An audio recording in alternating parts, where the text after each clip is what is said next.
I overheard my wife talking to her lover. I can't do this anymore. I have to leave him. I walked in and said, I agree. Then I threw a packed suitcase on the bed. She was left speechless as her secret escape plan was suddenly exposed. I, 42 male, always knew Stephanie was a collector of things. Antique teacups, first edition novels, stray bits of sea glass she'd find on our yearly trip to the coast. I just never realized I was one of them. Something to be polished and displayed until a shinier object caught her eye.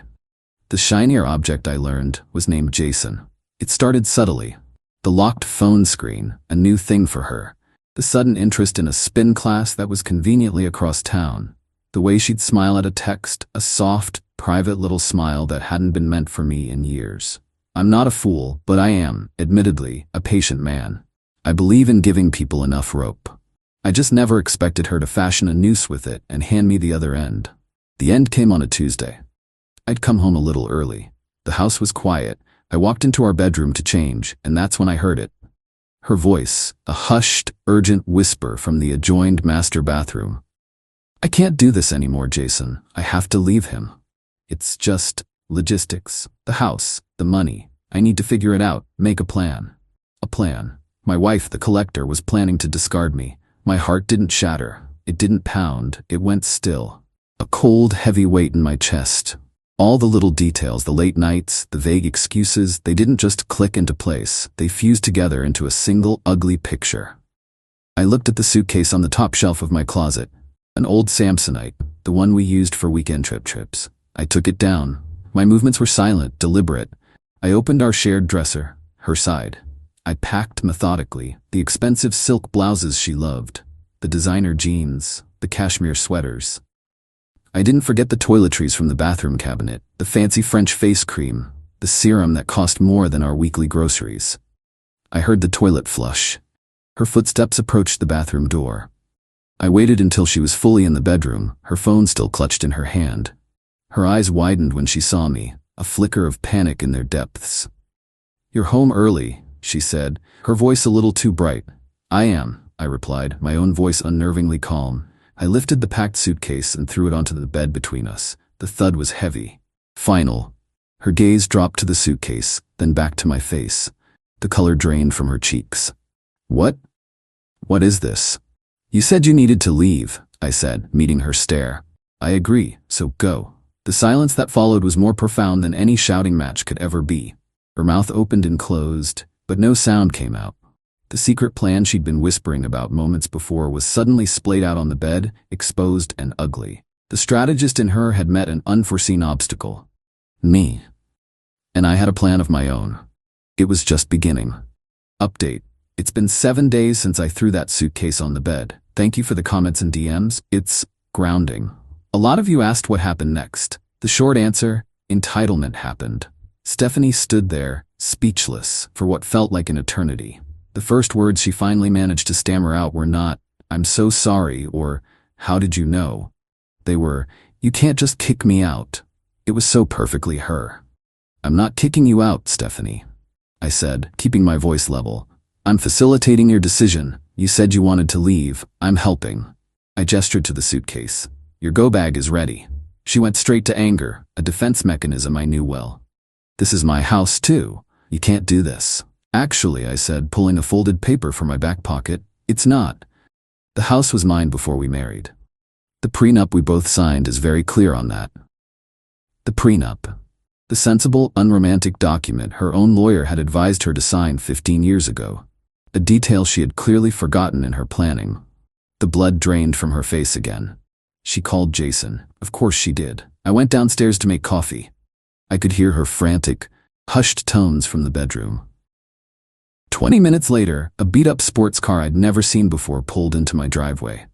Jason, in the flesh. He's exactly what you'd picture. 10 years younger than her, tight t-shirt, gelled hair, and the kind of swagger that comes from never having faced a real consequence in your life. He stormed in, ready to play the hero. What the hell do you think you're doing to her? I just looked at him. Her? Stephanie, you mean? The woman you've been sleeping with? I'm granting her wish. I believe her exact words were, I have to leave him. So she's leaving. The confrontation they expected, the screaming match, never came. I just stood there holding my coffee mug, calm. It completely disarmed them. Their outrage needed fuel, and I refused to provide it. Instead, I became a bureaucratic wall. "You need to get your stuff out of my house," Jason demanded, puffing out his chest. "She has her suitcase," I said. "Anything else she believes is hers, she can list in an email. We can arrange a time for her to retrieve it with a police escort present to keep the peace." The mention of police deflated them instantly. Stephanie began to cry then, the performative, frustrated tears of someone whose script has been thrown out the window. She grabbed the suitcase, and they left. The email arrived the next day. It wasn't a list, it was a novel of demands. She wanted half the value of the house, spousal support, the car, which is in my name. She even listed emotional damages. But the part that truly showcased her mindset was the postscript. "P.S. You owe me for my half of the security deposit on the apartment. I put down my card." Here's the thing. I knew about the apartment. I'd found a credit card statement a month ago, a charge for a $2,850 security deposit. I didn't say anything at the time. I just filed it away. My response to her email was brief. Subject: your items, Stephanie. Per our prenuptial agreement, you are not entitled to equity from the house or spousal support. The car is legally mine. Please provide a detailed, itemized list of your personal belongings by Friday at 5 p.m. We can then schedule a retrieval time. Regarding the security deposit, as the apartment was acquired for the purpose of conducting an extramarital affair, I do not consider that a shared marital expense. However, I'm willing to be reasonable. I have canceled your supplementary credit card and your access to our joint savings account effective this morning. I've also changed the password on the premium Spotify account. I suggest you contact your landlord directly to discuss the deposit. Regards, you know who. The fallout was immediate. Her bank card was declined at a restaurant. His probably was too, from the sound of the screeching voicemail I received from an unknown number shortly after. It seems Jason lives in a small rental and was counting on moving into my house. This morning, I got an email from our mutual friend Laura. Stephanie called me, absolutely hysterical. She said you threw her out with nothing but the clothes on her back and are trying to ruin her life. What is going on? I simply forwarded her Stephanie's demand email, my calm reply, and a screenshot of the credit card statement with the $2,850 charge. I added a single line, "This is what's going on. Hope you're well." The silence from that quarter has been deafening. Justice isn't always a lightning bolt. Sometimes it's just a paper trail. Update: the past 2 weeks have been an education in manufactured victimhood. Stephanie and Jason are on a full-blown PR tour, and I'm cast as the villain. The narrative they're spinning is that I was a cold, controlling husband, and she was a trapped bird who finally found the courage to fly, only for me to maliciously clip her wings. After they left, I spent an hour reviewing footage from the security camera I'd installed by the front door months ago. The one I told her was for package thieves. I found what I was looking for. A time-stamped video of Jason letting himself in with a key. Stephanie had copied, tracking mud all over the Persian rug my grandmother left me. I got a quote from a specialty cleaner. The cost to repair his carelessness, $400. I filed a petition in small claims court the next day. This knowledge came in handy when her mother, Sharon, called me, weeping. "How could you be so cruel, so heartless? After all she's given you." "What exactly did she give me, Sharon?" I asked, my voice gentle. "Besides a mountain of debt on a credit card I paid for and a boyfriend who leaves his muddy Adidas sneakers on my new rug." Silence. Then a flustered, "Well, she loves him.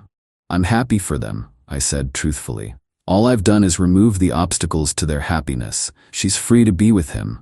They just have to pay their own way. That isn't cruelty, it's adulthood." The official retrieval of her things was last Saturday. As agreed, 2 officers were present. Jason came with her, looking sullen. Stephanie walked through the house, pointing. "That's mine. That lamp, the dining room chairs, the art in the hallway." Her entitlement was breathtaking. The chairs were a wedding gift from my parents. The art was from a gallery I'd visited years ago. I just shook my head. "No, Stephanie." "Yes, I picked them out," she insisted. "You have excellent taste," I conceded. "But taste doesn't confer ownership. The receipts for those items are in my name, paid from my account. You're welcome to take anything you personally purchased. They left with her clothes and some books. As they were leaving, Jason muttered just loud enough for the officers to hear, "Don't worry, babe. We'll get what's ours." One of the officers noted the comment in the report, a copy of which I requested. Another piece for the file. Their next move was more dramatic. Last night, around 10 p.m., my doorbell rang. It was two different police officers, a man and a woman, both looking wary. "Sir, we received a call requesting a wellness check," the woman said.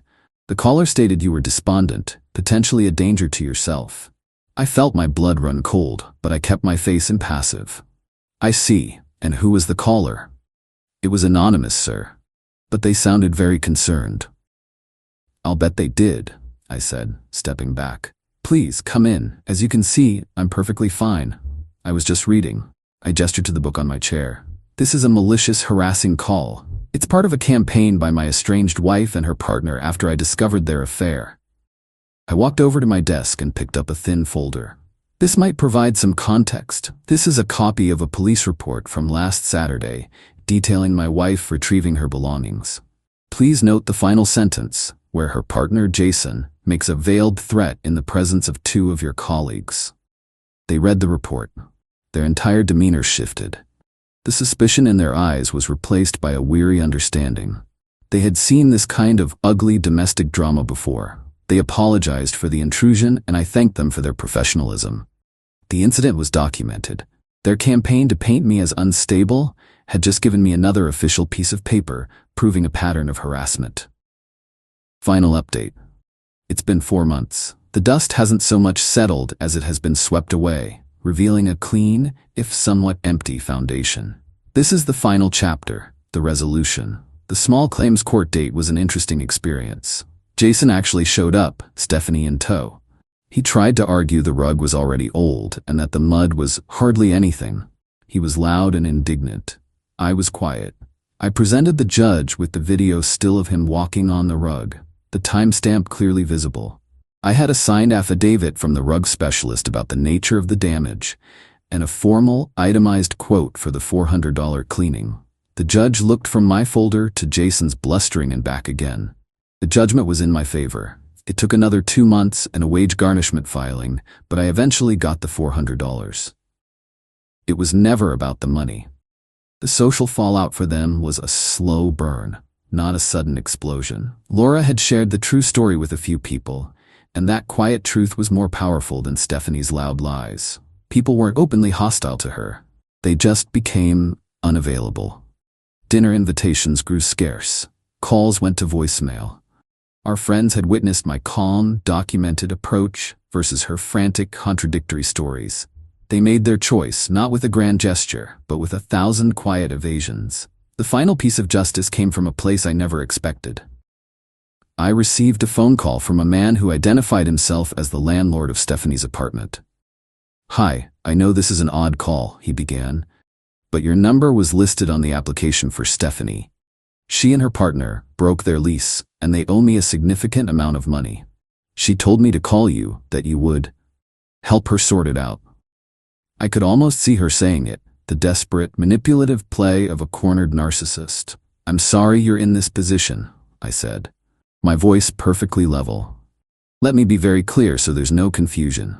Stephanie is my estranged wife. I am not financially responsible for her. Her partner's name is Jason. The security deposit for that apartment was charged to a supplementary credit card in her name, which I have since canceled due to her using it to facilitate the very affair that ended our marriage. She has no access to my funds. Any suggestion that I would sort it out is a complete fabrication on her part. I wish you luck in recouping your losses from them directly." The landlord was silent for a moment, then let out a long sigh. "Thank you. That's very clear. I appreciate your honesty." He pursued them for the full amount. I heard through the grapevine it ended with them draining what little savings they had left. Their relationship, forged in the thrill of a secret, couldn't survive the mundane reality of shared debt and consequences. I saw Stephanie one last time in a bookstore downtown. She looked diminished. The vibrant confidence she always wore like a cloak was gone, replaced by a dull, resentful anger in her eyes. She saw me, Her face tightened and she turned away abruptly. There was no sadness in me, no anger, just a quiet sense of closure. She was a book I had finished reading. The house is peaceful now. I donated her things. I had the Persian rug cleaned, and it looks as good as new. The revenge wasn't a single, fiery act. It was the slow, methodical process of letting their own actions create their own prison. I didn't ruin their lives. I just held up a mirror and let them see the mess they'd made.